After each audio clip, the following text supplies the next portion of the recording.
Queria chamar o nosso irmão Felipe aqui à frente, vamos orar mais uma vez pela vida do nosso irmão. Ele trará aqui a mensagem, terminando hoje o capítulo 11 do livro de Hebreus. Então que o irmão esteja atento, né? E vamos agora orar para que o Espírito Santo guie as palavras, guie o nosso irmão aqui, o nosso irmão Felipe. Amém? Vamos orar.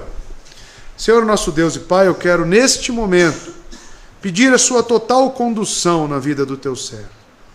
Que o Senhor também esteja preparando os nossos corações para receber esta palavra. Ele preparou, estudou, mas Deus, o teu direcionamento, o agir do Santo Espírito é o que realmente precisamos, Deus. Tanto na exposição quanto na recepção. Abençoe a tua igreja e abençoe a vida do teu servo Felipe. Assim oramos em nome de Jesus. Amém.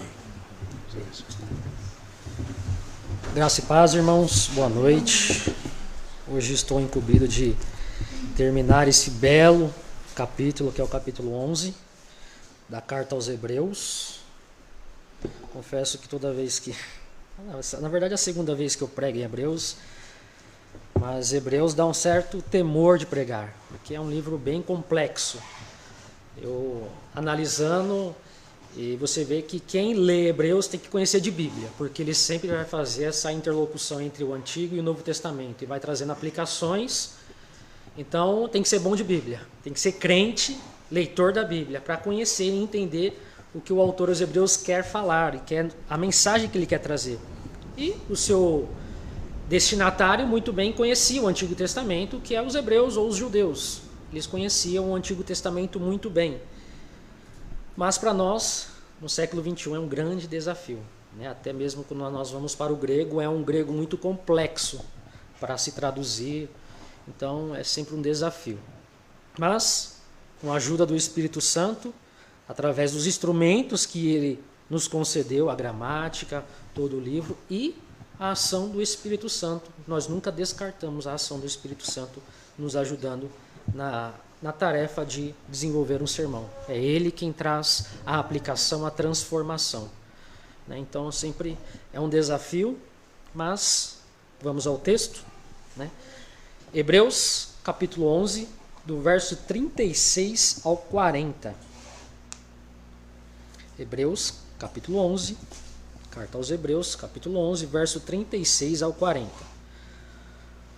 O autor escreveu assim: Outros, por sua vez, passaram pela prova de escárnio e açoites, sim, até algemas e prisões. Foram apedrejados, provados, cerrados pelo meio, mortos a fio de espada, andaram peregrinos, vestidos de peles de ovelhas e de cabras, necessitados, afligidos, maltratados, homens dos quais o mundo não era digno, errantes pelo deserto, pelos montes, pelas covas, pelos antros da terra. Ora, todos esses que obtiveram bom testemunho por sua fé, não obtiveram, contudo, a concretização da promessa, por haver Deus provido coisa superior a nosso respeito, para que eles, sem nós, não fossem aperfeiçoados. Amém? Até aqui. Dando continuação ao que o pastor ele fez e expôs na semana passada, na quarta-feira passada.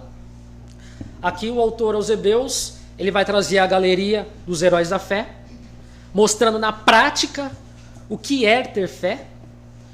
Só que a partir do verso 35, é como se ele fizesse um contraste do que aqueles antigos tiveram fé e eles experimentaram, eles vislumbraram, eles vivenciaram milagres, como a abertura do mar, como a abertura do Rio Jordão, como curas, como a gravidez de Sara, ainda velha.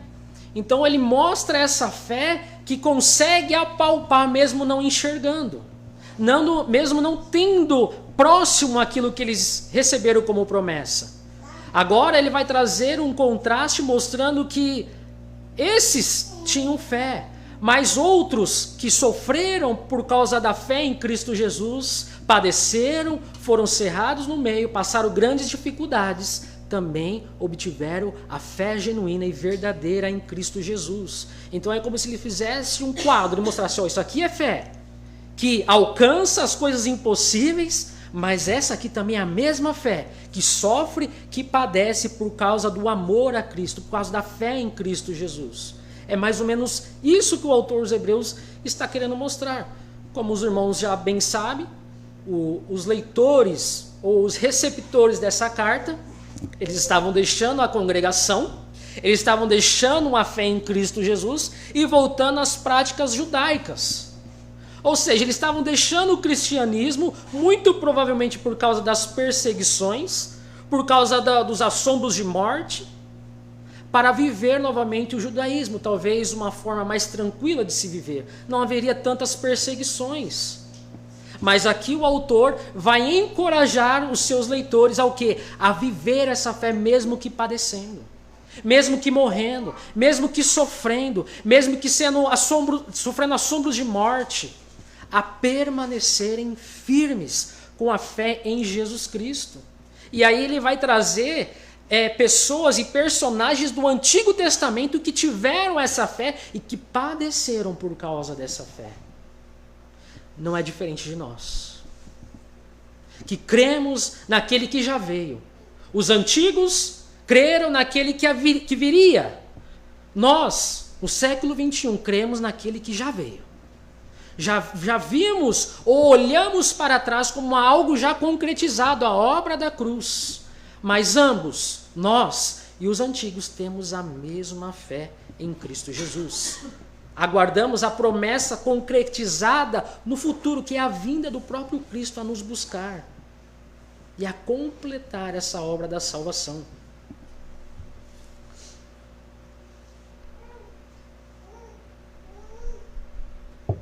Então, meus irmãos, desde o início do capítulo 11, especificamente nos versos 4 ao 35, na parte A, o autor aos Hebreus leva-nos a contemplar a vida de homens e mulheres que, por causa de sua fé, experimentaram e vivenciaram coisas e acontecimentos extraordinários, e que muitos desses acontecimentos eram impossíveis aos olhos humanos de acontecer. Onde ele nos introduz a este capítulo dizendo que a fé é a certeza de coisas que se esperam, a convicção de fatos que não se veem. Então, através desse início, ele quer mostrar aos seus leitores, isso aqui é fé. Os antigos, os nossos pais, eles tiveram fé, mesmo não vendo, mesmo não contemplando os milagres completos. Mas eles creram, eles vivenciaram milagres. O povo no deserto, de frente ao Mar Vermelho, contemplaram o grande milagre ali, ver aquele mar se abrindo. Vimos que por meio dessa fé, a oferta de Abel foi mais excelente do que seu irmão Caim, e que obteve o testemunho de justo. Por essa fé, Enoque não conheceu a morte. Por essa fé, Noé construiu uma arca para salvar a sua família. Por essa fé, Abraão ouviu e obedeceu ao chamado de Deus para herdar uma terra, mesmo não sabendo onde era. Por essa fé, Sara, sendo avançada em idade, pôde ser mãe. Por essa fé, Abraão, quando posto à prova, não hesitou em sacrificar seu filho da promessa, Isaque, tendo a certeza que Deus era poderoso para ressuscitá-lo. Por essa fé, Isaque abençoou Jacó e Esaú de coisas que aconteceriam. Por essa fé, Jacó, avançado em idade, prestes a morrer, abençoou cada um dos filhos de José e adorou a Deus. Por essa fé, José, próximo de sua morte, fez menção do êxodo. Por essa fé, Moisés foi salvo da morte, sendo colocado no rio Nilo e retirado pela filha do rei do Egito. Por essa fé, ele ainda recusou as regalias de viver no palácio de Faraó, preferindo e considerando superior o opróbrio de Cristo, de que as riquezas do Egito, porque contemplava um galardão. Por essa fé, ele celebrou a Páscoa e o derramamento de sangue, para que a morte não tocasse nos primogênitos dos israelitas. Por essa fé, o povo atravessou, de pés enxutos, o Mar Vermelho. Por essa fé, Josué e o povo rodearam as muralhas de Jericó, e esta veio a cair. Por essa fé, Raabe foi salva da destruição de Jericó, pois recebeu os espias em paz. Por essa fé, Gideão, Baraque, Sansão, Jefté, Davi, Samuel e profetas subjugaram reinos, praticaram a justiça, obtiveram promessas, mataram e fecharam a boca de leões.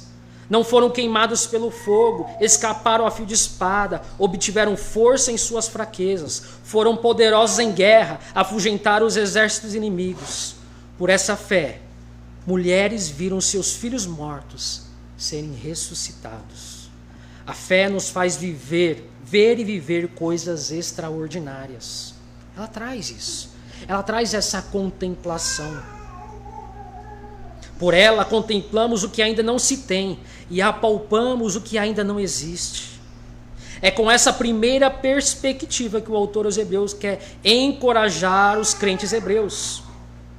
Porém, o autor agora leva os seus leitores a uma outra perspectiva da fé. A fé que encaminha os verdadeiros crentes a passarem pelo fogo da aflição. A fé que não isenta do sofrimento, mas que encoraja a passar pelo sofrimento, mesmo não tendo o livramento. Percebe o contraste que ele traz? Ele mostra, olha, os nossos pais vivenciaram grandes milagres por causa dessa fé. Nosso grande pai, Abraão, mesmo velho, ele pôde ter filho, o filho da promessa. Mas existe também outra perspectiva dessa fé. A fé que nos leva muitas vezes a padecer por causa dela, que nos leva ao sofrimento. Então a ideia e essa teologia que nós vivenciamos e vemos hoje como a teologia da prosperidade, em que os crentes não podem padecer, é contrária às Escrituras, pois está aqui demonstrado aos Hebreus que essa fé nos leva também a sofrer, a padecer, a passar fome, necessidade. A fé genuína nos leva a padecer por causa de Cristo. Mas nada distingue da fé dos grandes homens de Deus, como Abraão, como Moisés, é a mesma fé.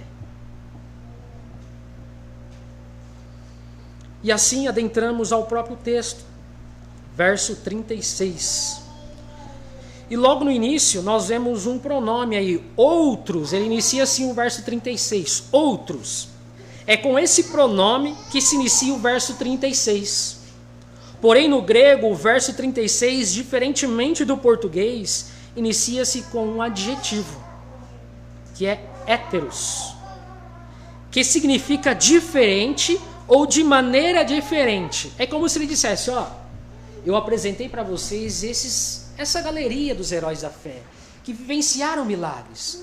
Mas diferentemente, eu vou apresentar a vocês homens que padeceram, que sofreram, que morreram por causa dessa fé. Mas ambos eram da mesma fé, criam no mesmo Deus. Por isso que ele inicia com esse adjetivo. Ora, era diferente, mas ao mesmo tempo a fé era igual, era a mesma. O objeto dessa fé era o mesmo. Que significa diferente ou de maneira diferente. O autor usa esse adjetivo com o intuito de trazer um contraste ou uma perspectiva diferente da fé ou daqueles que possuíam a fé. Ou seja, por essa fé, o povo viu o Mar Vermelho partindo em dois. E também, por ela, homens tiveram seus corpos cerrados em dois. Por essa fé, homens mataram os seus inimigos. Por ela, outros tiveram mortes cruéis. O que eles tinham em comum? A fé no mesmo Deus. Aguardavam a mesma promessa. Então, se o povo contemplou o mar sendo aberto na frente deles, outros tiveram seus corpos sendo abertos. Por causa da mesma fé. Por causa da fé no mesmo Deus, no mesmo Messias. A fé levará a cada um de nós a diferentes vidas, a diferentes experiências, a diferentes realidades. O percurso para cada um de nós pode ser diferente, mas a linha de chegada é a mesma. A recompensa é a mesma. A salvação em Cristo é a mesma. Ou seja, meus irmãos, cada um de nós aqui viveremos uma realidade de vida, assim como esses homens. Uns foram trasladados, outros morreram. Assim nós, cada um de nós aqui, teremos vidas diferentes uma das outras. Passaremos por dificuldades diferentes uma das outras. Viveremos realidades diferentes. O trajeto pode ser um pouco diferente. O caminho pode ter uns obstáculos diferentes. Mas a linha de chegada é a mesma. A forma de se chegar à linha de chegada é a mesma. Ou seja, por meio da fé em Cristo Jesus. Então não desanime, meus irmãos. Talvez você olhe o seu irmão, mas meu irmão não sofre tanto como eu. Meus irmãos, isso não importa. O importante é que nós juntos chegaremos ao mesmo lugar, cremos no mesmo Deus e obteremos a mesma salvação. É isso que importa. O importante é chegar. Não importa como, não importa quantos obstáculos, o importante é que chegaremos do outro lado. E ele continua no mesmo verso aí. Ele usa o verbo passaram ou enfrentaram na NVI. Ou, na Almeida Revista Corrigida, experimentaram. Então, há 3 formas do verbo aí, que diferentes versões vai trazer essas 3 perspectivas. Passaram, enfrentaram ou experimentaram. Na versão grega, o verbo que aparece é receberam ou suportaram. O verbo receber nos traz a ideia de passividade, ou seja, o sujeito está sofrendo a ação. Entretanto, a voz desse verbo no grego é ativa. Então deixa eu explicar aos irmãos. Quando você olha esse verbo no português, não traz a ideia de passividade, ou seja, o que ele está trazendo, os outros, né, essa perspectiva que ele está trazendo de outros servos de Deus, esses outros passaram também. Passaram por grandes dificuldades. Esse verbo passaram aí nos dá a ideia de passividade, ou seja, eles receberam grandes dificuldades. Porém, no grego não está assim. No grego está numa voz ativa, ou seja, o sujeito está realizando a ação. E o que isso significa? A mesma coisa que foi descrito no verso 35. Eles tiveram oportunidade de escapar, de deixar de sofrer, mas por vontade própria, decidiram caminhar, permanecer, mesmo que padecendo, mesmo que sofrendo por causa desse evangelho, eles continuaram. O objetivo do autor, então, é mostrar que esses homens, por vontade própria, decidiram receber, suportar as provações. Como no verso 35, eles poderiam se libertar ou não receber essas provações. Mas por vontade própria, movidos pela fé, decidiram suportar as provações. A fé, meus irmãos, não nos faz recuar diante das dificuldades. Porque esses homens, eles tinham essa oportunidade, como está descrito no verso 35. Deixa eu voltar aqui no verso 35. Olha o que ele diz no verso 11:35. Mulheres receberam pela ressurreição os seus mortos, alguns foram torturados, não aceitando o seu resgate, para obterem superior ressurreição. Ou seja, eles tiveram a oportunidade talvez de não passar por essa situação, mas por vontade própria, movidos por essa fé genuína, eles decidiram continuar. A fé não nos faz recuar. Podemos às vezes passar por certa fraqueza. Às vezes pensamos em desistir, mas a fé ela faz o que? Ela nos lança para frente. Ela nos faz prosseguir, a caminhar, a não parar. Porque o nosso alvo não está aqui nas coisas dessa terra. O nosso alvo é Cristo Jesus. São as coisas celestiais.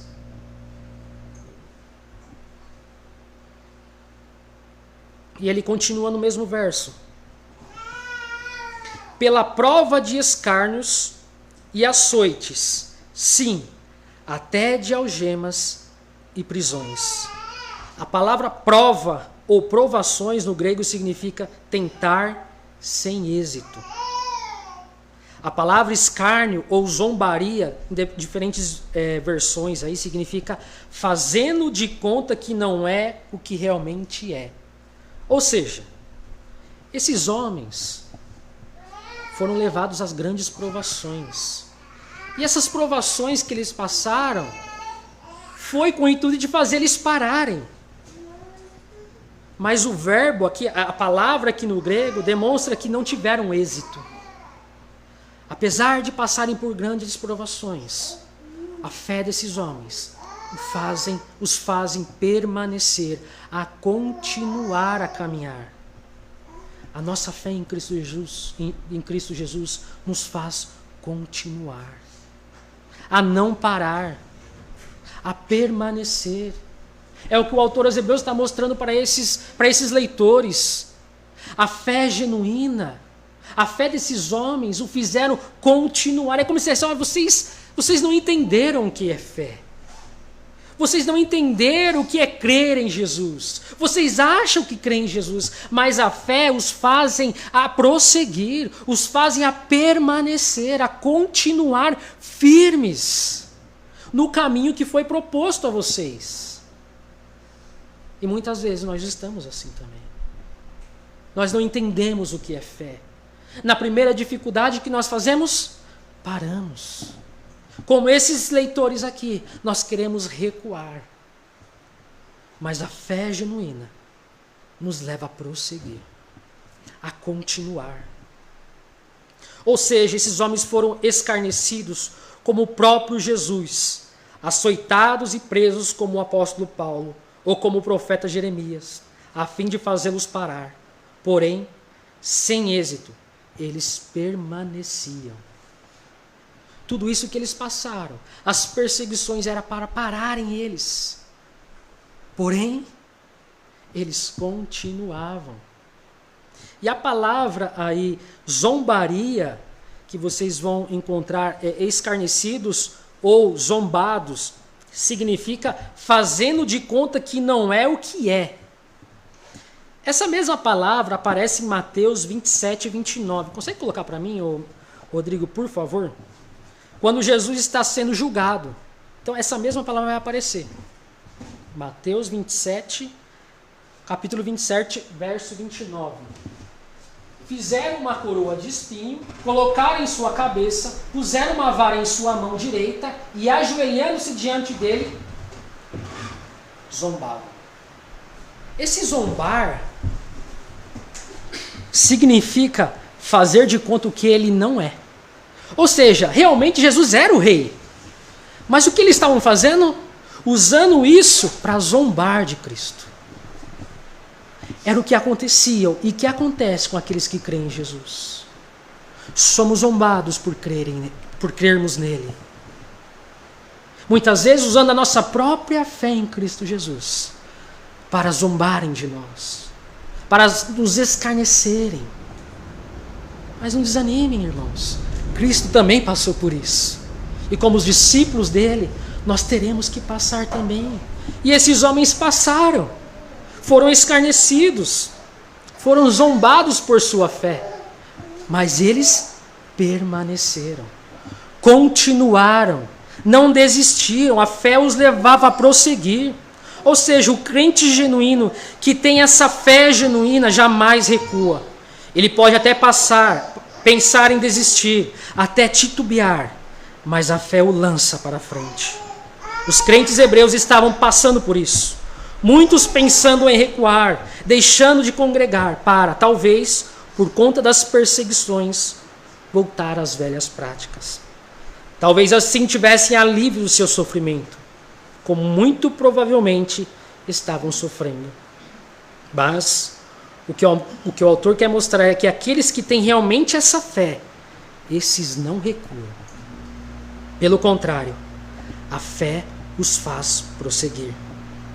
O apóstolo Paulo escreveu na carta aos Filipenses, no capítulo 3, no verso 1 ao 14. Ele diz: finalmente, meus irmãos, alegrem-se no Senhor. Olha o apóstolo Paulo falando para se alegrar, ele sofrendo perseguições, sendo apedrejados, sendo açoitados. Alegrem-se no Senhor.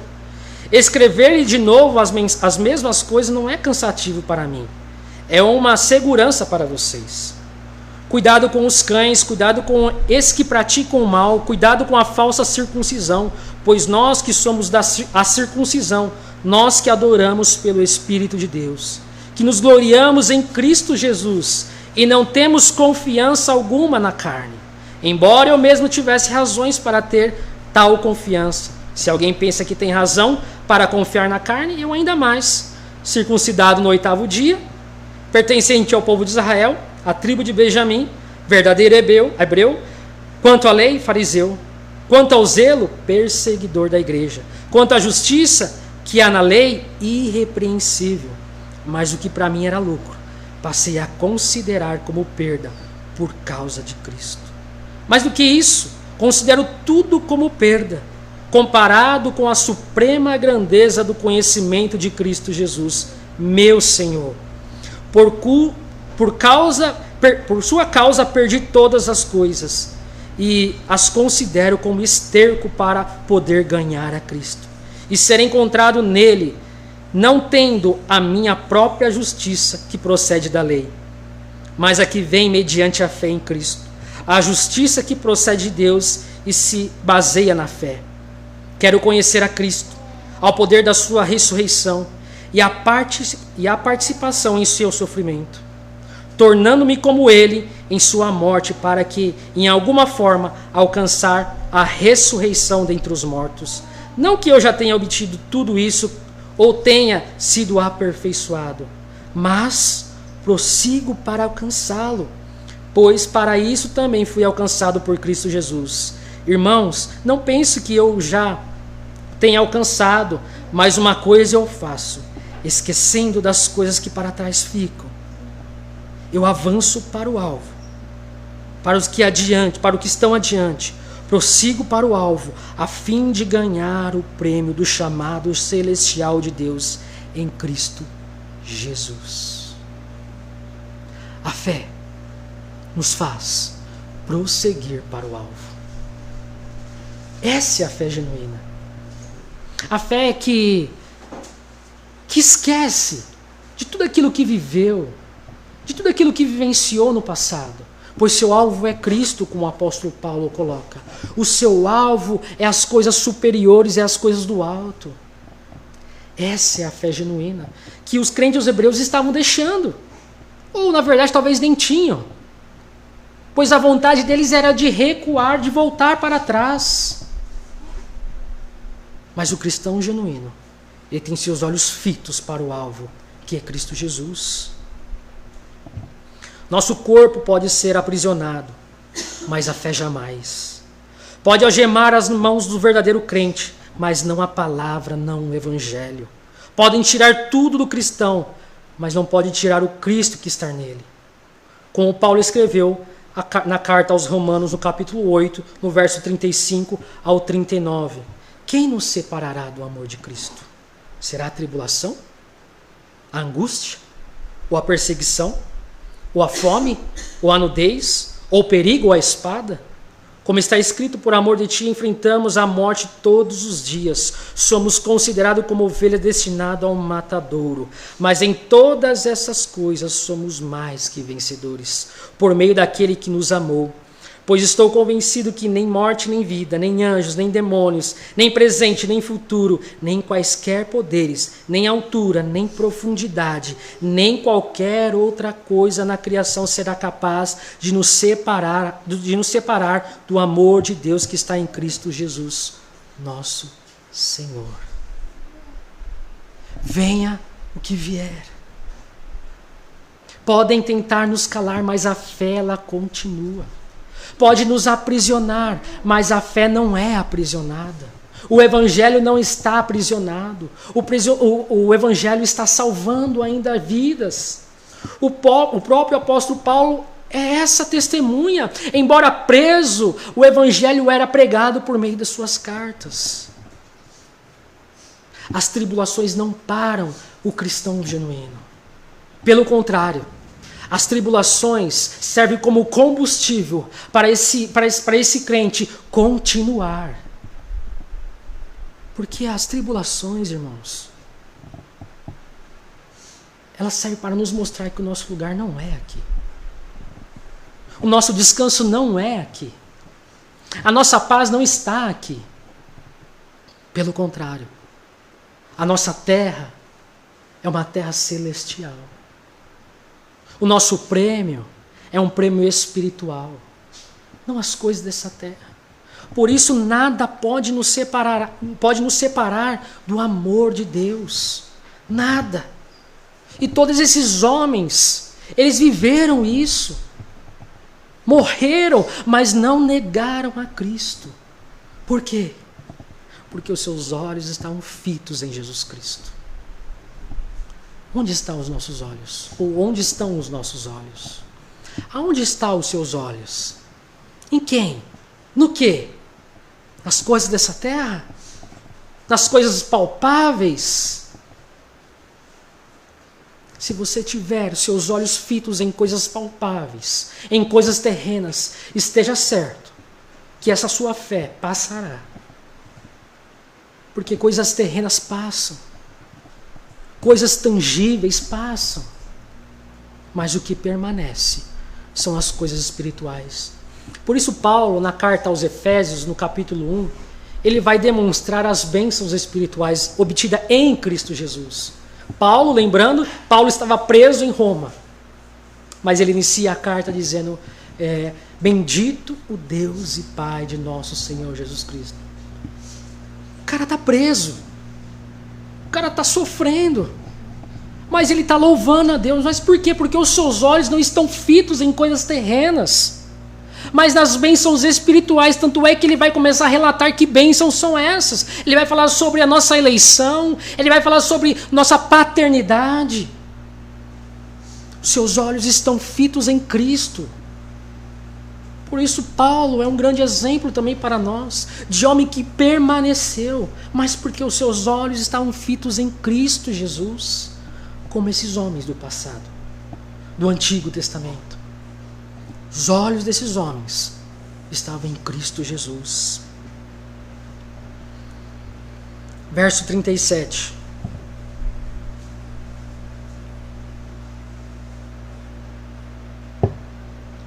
Foram apedrejados, provados, cerrados pelo meio, mortos a fio de espada. Só a primeira parte. Como se não bastasse, irmãos, os sofrimentos já apresentados, os escárnios, açoites, as algemas e prisões, que ele inicia esses versículos do verso 36, o autor apresenta sofrimentos mais intensos. Percebe que parece que ele vai afunilando mais? Olha, esses homens aqui, eles sofreram prisões. Esses homens foram escarnecidos. E agora ele vai um pouquinho mais para baixo. Olha, esses aqui foram apedrejados, provados, cerrados pelo meio e mortos a fio de espada. Sofreram a morte mais cruel. O verbo foram está no indicativo, ou seja, é uma coisa certa, esses homens sofreram por causa da fé. O que expressa uma certeza, e está no tempo auristo, o que não denota o tempo ou a duração desse sofrimento. Talvez os nossos sofrimentos durarão a vida inteira. Esses homens sofreram talvez a vida inteira por causa do Evangelho.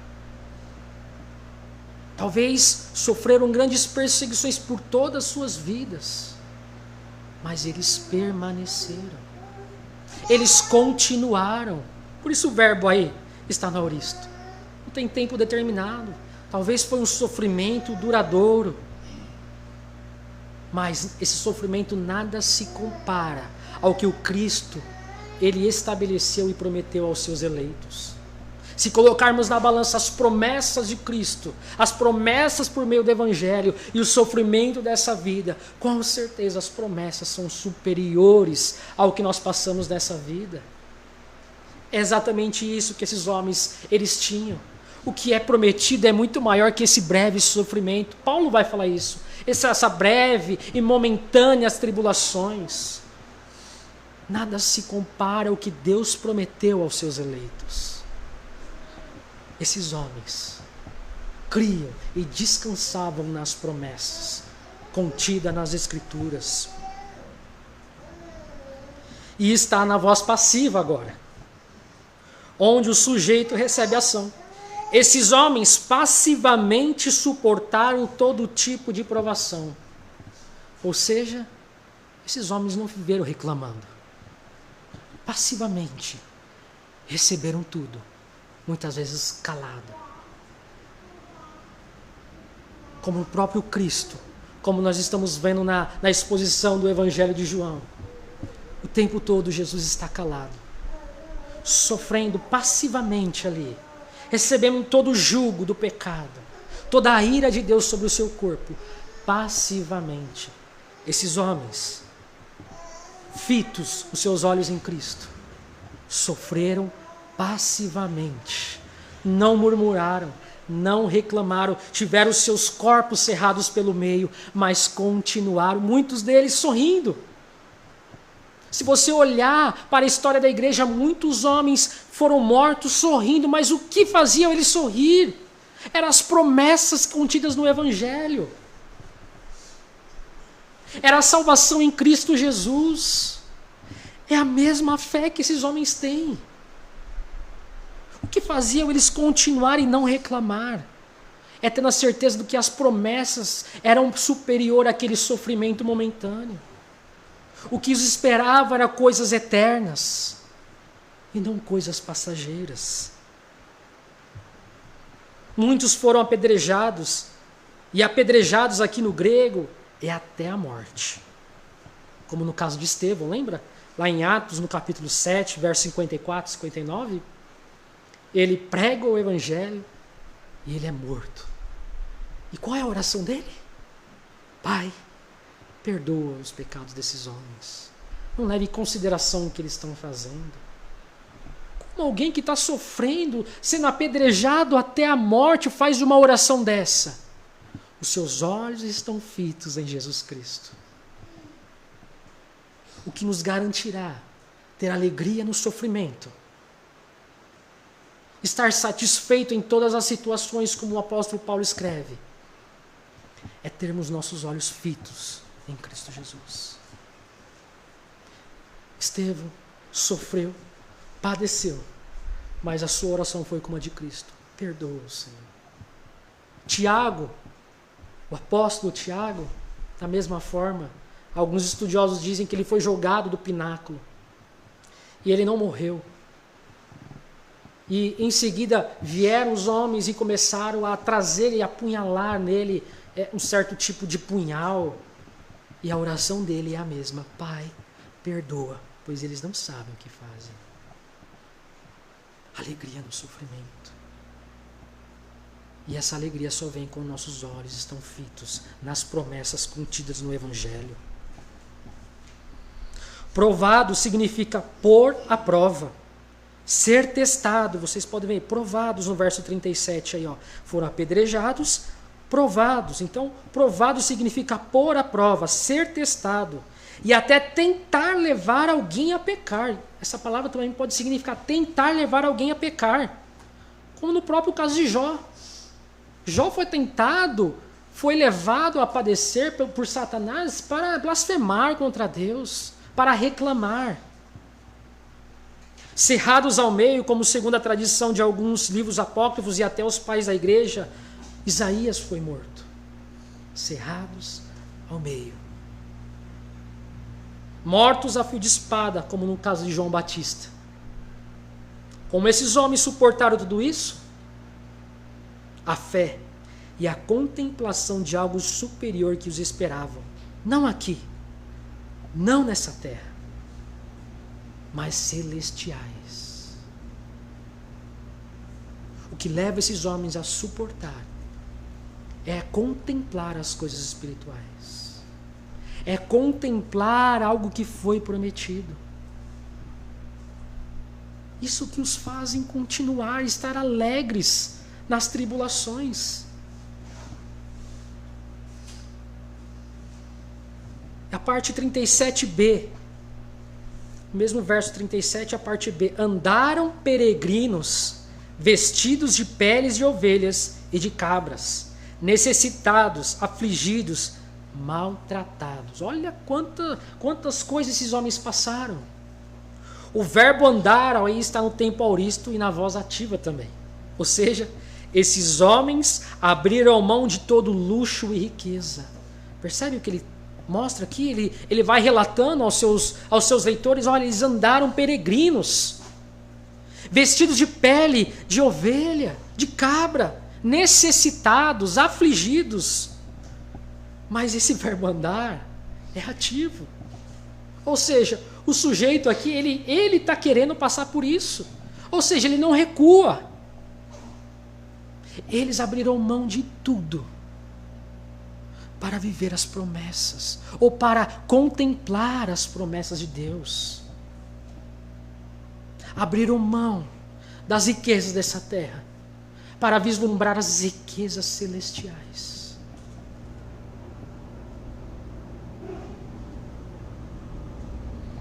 Deixaram a estabilidade dos bens terrenos, como Moisés, já apresentado nos versos anteriores, que deixou o luxo do palácio no Egito para ser peregrino no deserto.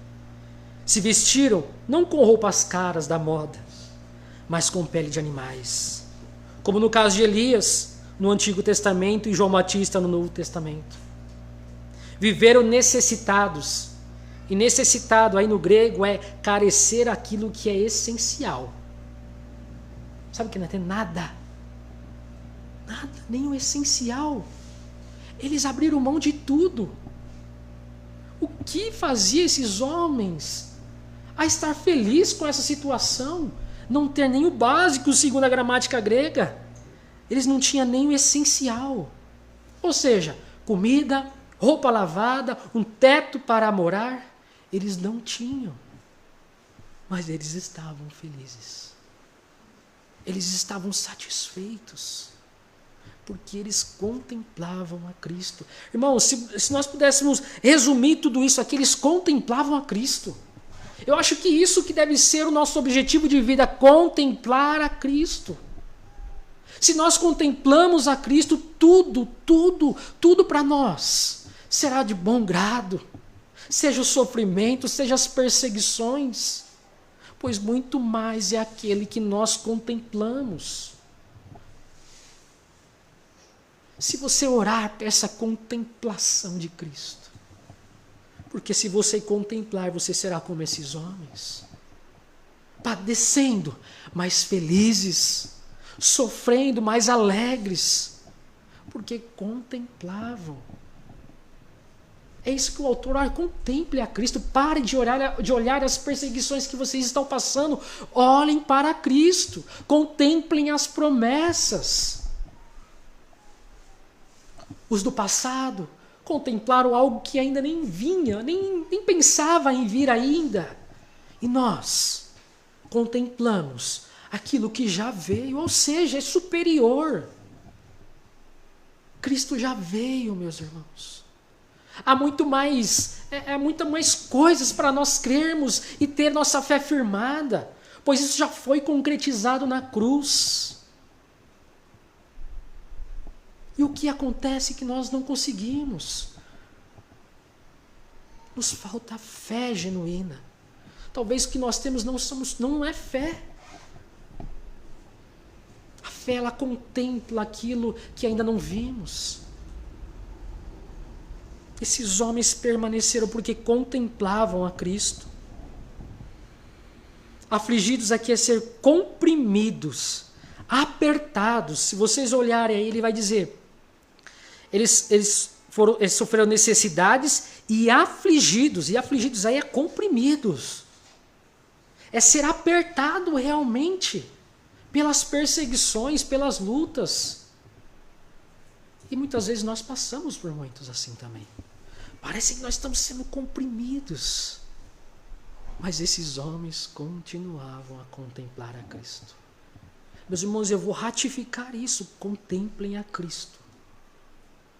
Isso fará com que a gente prossiga. Isso fará com que a gente marche com os olhos fitos em Cristo. Isso fará com que a gente não pare. Contemplamos a Cristo. Aqui cai por terra a teologia da prosperidade, em que os crentes não passam necessidade. Na verdade, o que as Escrituras nos ensinam é que, além de passar por grandes provações e necessidades, devemos nos alegrar com ela. Olha o que Tiago diz no capítulo 1, verso 2 ao verso 3, em sua epístola. Ele diz assim, meus irmãos, considerem um motivo de grande alegria o fato de passarem por diversas provações, pois vocês sabem que a prova de sua fé produz perseverança. Então, ao olharmos esse evangelho pregado aqui, nos nossos dias, nada tem a ver com o que é descrito na palavra. Porque além do crente passar por provações, ele é um mandamento, irmãos. Se alegrem nas dificuldades, nas provações. Mas por quê? Porque ela tem um objetivo. Ela produz perseverança. Esses homens sofreram, mas perseveraram. E a palavra aí por várias, no grego, é multicolor. Ou seja, várias, todo tipo de provação. Foi o que esses homens aqui antigos passaram. Uns foram escarnecidos, outros cerrados ao meio, outros apedrejados, todo tipo de provação. Mas se alegraram, porque isso levava a sua fé, ou a fé deles, à prova e trazia perseverança. Parece um paradoxo, parece meio masoquista, alguém que gosta de sofrer. Mas é isso mesmo. Porque para nós agora o sofrimento já não é um breve ou um irrelevante sofrimento, pois tudo está cooperando para o nosso bem. Não é isso que Paulo escreve na carta aos Romanos? Todas as coisas cooperam para o bem daqueles que amam a Deus. Todas. O crente não somente suporta as provações, mas ele se alegra com elas. Pois sabe que através delas a sua fé está sendo trabalhada, aperfeiçoada. O cristão é para ser a pessoa mais feliz. Porque tudo está cooperando para o seu bem. Parece difícil entender isso. Poxa, a gente sofre tanto. Mas é para sermos felizes. Sabe por quê? Porque essas provações ela têm o objetivo de fazer nós perseverarmos. O mundo sofre por causa dos pecados cometidos. Nós sofremos para que a nossa fé seja aperfeiçoada. Então nós temos que ser o povo mais feliz, mesmo padecendo, como esses homens. Sofrendo escárnio, mas felizes. Cerrados ao meio, mas alegres. Nós devemos ser o povo mais feliz. Porque tudo está cooperando para o nosso bem. Tudo. E tudo é tudo, irmãos. Não é algumas coisas. Tudo é tudo. Talvez a sua doença que você tanto reclama, ela está sendo para o seu bem. Talvez a falta de dinheiro que você está sofrendo, ou está tendo, é para o seu bem. Talvez o sonho que você tanto almeja, que você tanto tem, não vai ser realizado, é para o seu bem. Talvez você terá perdas na família, mas tudo é para o seu bem. Porque todas as coisas cooperam para o nosso bem. Todas. Então, nos alegremos. Estejamos felizes. É difícil. Mas quando nós ficamos contemplando as coisas dessa terra, quando nós contemplamos o que Deus tem preparado para o seu povo, não coisas terrenas, irmãos, mas celestiais, isso nos traz alegria, e alegria perpétua. Até mesmo a morte pois ela nos levará para nos encontrarmos com o nosso amado. A morte para o mundo é um grande sofrimento. Na verdade, para todo ser vivo. A morte é a grande aflição dos seres vivos. Mas para os cristãos, é alegria. Pois ela nos leva a encontrarmos com Cristo. Alguns estudiosos da história da igreja dizem que os antigos não comemoravam o aniversário, como nós hoje, mas a morte do cristão. Porque é ali que inicia a verdadeira vida em Cristo Jesus. Até mesmo na morte nós nos alegramos. Nós festejamos sim, porque nós nos encontraremos com Cristo. Essa é a perspectiva desses homens. Se morrer como o apóstolo Paulo, essa morte é lucro, porque eu me encontrarei com Cristo. Na verdade, as aflições dessa vida nos vêm para nos mostrar que não somos daqui, que não fazemos parte deste mundo, que somos peregrinos, não como esses homens neste mundo. Alegremo-nos, irmãos, alegremo-nos. Tudo está cooperando para o nosso bem. Alegre-se. Alegre-se porque a sua fé está sendo aperfeiçoada. Isso deve trazer satisfação, alegria. Verso 38.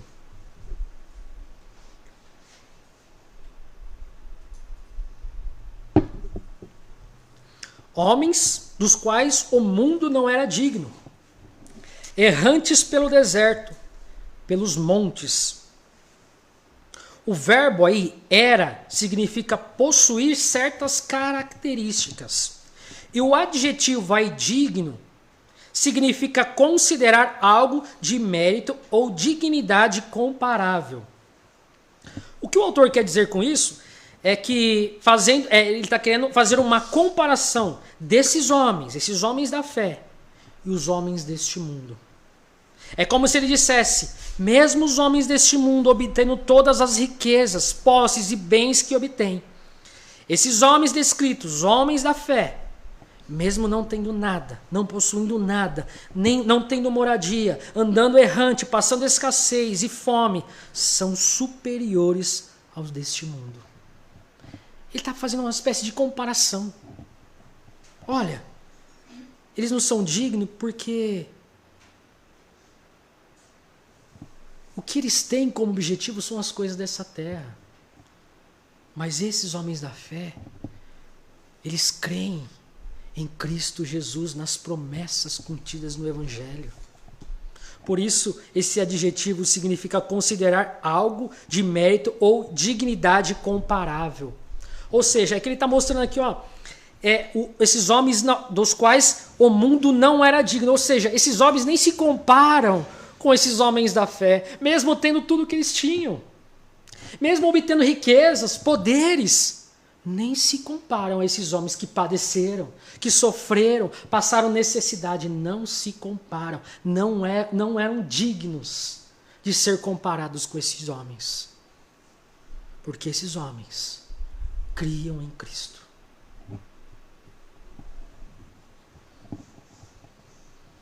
Mesmo os homens deste mundo obtendo todas as riquezas, posses e bens que obtêm, esses homens descritos, mesmo não tendo nada, não possuindo nada, não tendo moradia, andando errante, passando escassez e fome, são superiores ao deste mundo. É isso que o autor está querendo destacar. Porque a riqueza não está nos bens que se possui, mas na fé depositada em Cristo Jesus. Essa é a riqueza que nós temos. A riqueza do Evangelho, a riqueza da salvação em Cristo Jesus. Esses homens não tinham nada, mas ao mesmo tempo tinham tudo. Eles contemplavam a Cristo. Porque a fé deles não estava em coisas palpáveis, coisas tangíveis, mas naquele que criou todas as coisas. Esses homens estavam tão satisfeitos com a vida que levavam, porque eles estavam crendo naquele que é superior a tudo e a todos. o qual fez todas as coisas. O que são os objetos perto daquele que criou todas as coisas? O que são as coisas terrenas perto daquele que criou as coisas terrenas? São superiores, meus irmãos.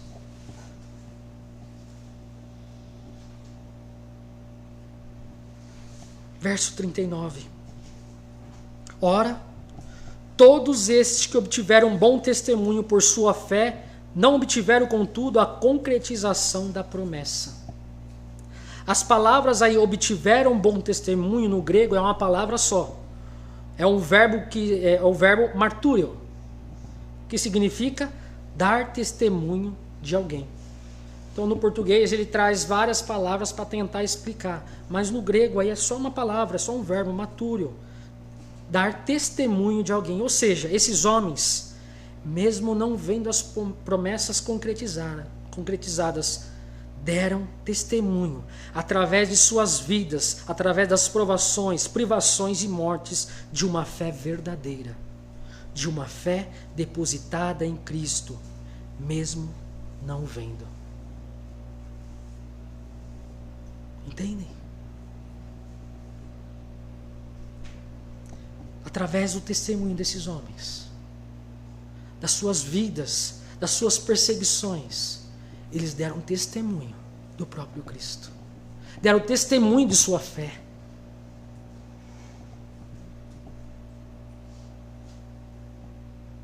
E nós, que já temos a cruz já concretizada, como estamos dando testemunho sobre isso? Qual o testemunho que eu e você estamos dando? Na nossa casa? Na nossa família? No nosso trabalho? Esses homens deram testemunho, sofrendo e padecendo por essa fé. Eles deram testemunho, segundo a gramática grega, de algo. Testemunho de alguém. Através do seu sofrimento, eles testemunharam sobre Cristo.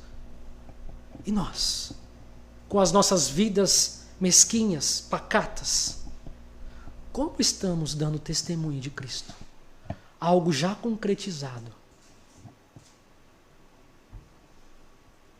Eles não viram, mas deram testemunho do próprio Cristo. Que você venha refletir. Como a sua vida tem dado testemunho do Evangelho. Como a minha vida tem dado testemunho do Evangelho. Dando testemunho do próprio Cristo. Pois se eu tenho fé em Cristo, eu preciso ter testemunho de um cristão. Eu preciso ter frutos de arrependimento, como diz João Batista. A minha fé precisa produzir frutos. E frutos que apontam para Cristo. Esses homens tiveram um bom testemunho. Verso 40 e último. Por haver Deus provido coisa superior a nosso respeito, para aqueles, sem nós, não fossem aperfeiçoados. O autor aqui conclui explicando o porquê desses homens não contemplarem a concretização da promessa. Ou seja, eles só contemplavam algo, mas eles não viveram realmente todas as promessas prometidas ali no Antigo Testamento. A palavra aí aperfeiçoado no final desse verso aí significa completar, acabar, terminar. A completude dessa promessa visava a vinda do Messias, Jesus Cristo. E também os receptores dessa carta. E também os crentes do futuro. Nós. E aqueles que ainda virão. Ele está explicando, olha, sabe por que esses homens, eles não contemplaram tudo aquilo que foi prometido? Porque era necessário Cristo vir. Era necessário nós, ele está se incluindo aqui, era necessário nós sermos chamados. E hoje nós, como igreja, sermos chamados também. E aqueles que virão. Por isso eles não vivenciaram tudo isso. Percebe que agora nós temos muito mais alegria, muito mais motivos de viver a alegria, porque nós fazemos parte dessa promessa. Porque eles almejavam. Segundo Jesus, eles acenavam as coisas futuras. Eles desejavam. E nós fazemos parte disso. Muito mais alegria temos que ter. Muito mais satisfação. Muito mais motivo de viver e permanecer nessa fé. É isso que o autor aos Hebreus está mostrando para eles, para os seus leitores. Olha, eles estavam tão satisfeitos com aquilo que eles estavam ainda contemplando. Eles estavam felizes, porque eles passaram por tudo isso mais alegres, felizes, de boa vontade. E nós, que fazemos parte de tudo isso, temos muito mais. Olhamos para trás e vimos a obra concretizada na cruz. E aqueles que ainda virão. Esses homens obtiveram bom testemunho porque creram naquele que viria. Nós, muito mais que eles, damos bom testemunho por crer naquele que já veio. Eles olhavam para frente, nós olhamos para trás. Mas ambos temos a mesma fé, as mesmas promessas. A diferença é que nós já fazemos parte de tudo isso, já completo, concretizado na cruz. Portanto, tanto os que contemplaram milagres e maravilhas, quanto os que sofreram grandes privações, vivenciaram e suportaram tudo isso crendo naquele que era superior a tudo. Nós, por sua vez, tendo a mesma fé, damos testemunho através das nossas vidas, pois fazemos parte dessa grande promessa, crendo naquele que, na cruz, concluiu a grande obra da salvação. A diferença de nós para os antigos, Abraão, Isaac e Jacó, é somente o tempo. Mas nós estaremos no mesmo lugar, por causa da fé no mesmo Deus. Nada nos difere desses grandes homens da fé. Se temos a mesma fé, nada nos difere. Estaremos no mesmo lugar. Estaremos na mesma linha de chegada. Porque temos a fé no mesmo Deus, nas mesmas promessas. É exatamente isso que o autor aos Hebreus está mostrando. Nós fazemos parte desse grande enredo da salvação. Isso deve trazer alegria e satisfação. Por isso Paulo ele conclui dizendo que ele considera tudo como esterco. Olha o que Deus preparou para os seus eleitos. Nada se compara. Por isso estamos e temos que viver felizes, pois fazemos parte dessa grande obra de salvação. Que nós possamos estar com os nossos olhos fitos contemplando a Cristo. Creia no Evangelho. Peça a contemplação de Cristo, para que assim possamos prosseguir como esses homens da fé. Amém? Quero apenas fazer uma oração. Senhor nosso Deus, ao olharmos essa tão grande e maravilhosa obra de salvação, ó Pai, isso deve nos trazer alegria, satisfação. Isso deve nos trazer contentamento, mesmo diante as dificuldades, mesmo diante as provações, pois nossos olhos devem estar fitos no Senhor, na obra concretizada na cruz. Ó Espírito Santo, nos ajude a prosseguir, nos ajude a permanecer, fortaleça a nossa fé, nos ajude a contemplar a Cristo, pois como esses homens contemplavam, isso era o combustível deles permanecer e continuar. Nos ajude, Senhor, nos ajude, Espírito Santo, a contemplar a Cristo e essa tão grande e maravilhosa obra da salvação em que nós fazemos parte. Nos ajude a estarmos satisfeitos em Cristo Jesus, satisfeitos com o Evangelho. Senhor, nos dê satisfação no Senhor. É o que eu oro e peço, no nome do teu Filho Jesus Cristo, ó Deus. Amém. Amém. Deus vos abençoe, irmãos.